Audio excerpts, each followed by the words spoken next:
Catus Maximus here. This time just a quick video about this General. This is a radial saw gauge and table saw gauge made in America. They actually have it printed on twice, one on each side. It's model number 22. This is similar to this style gauge, except for it has this extra area here.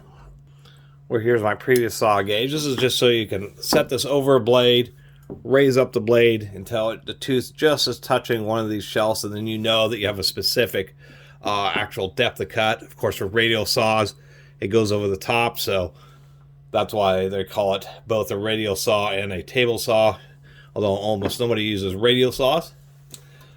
The one that sets this General apart, besides still being American made and being more proper with stamped sizing that isn't going to wear off like silkscreen sizing on this one.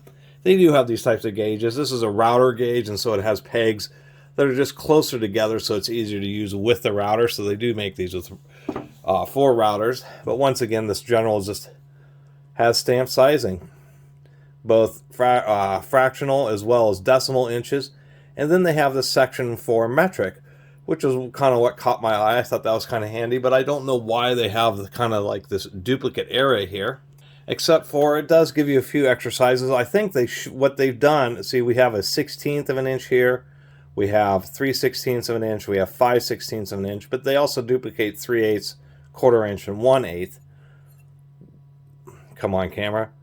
Which is also here, and so I think they could have, if they were going to have the 16ths, that each one of these steps should have been one of those 6. It should have been a 16th.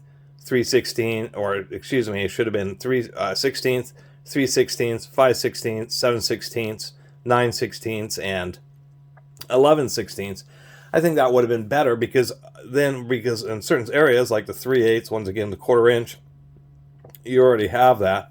Actually, apparently, no, you have 1/8 inch here, but you don't have quarter inch. So I guess they're not duplicating it by too much. So that's really what sets this General apart, is just the fact that I guess only the 3/8 is really duplicated. Wow, they don't even have quarter inch down there.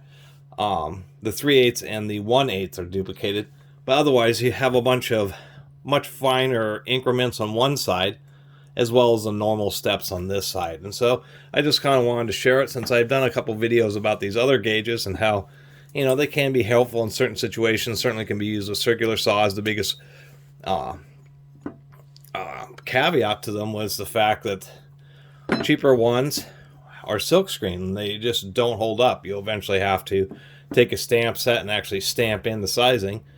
And then I end up finding an American-made General, which I think they still are selling, the number 22, which has all stamped sizes, as well as giving you just quite a few more increments than what a more traditional one would.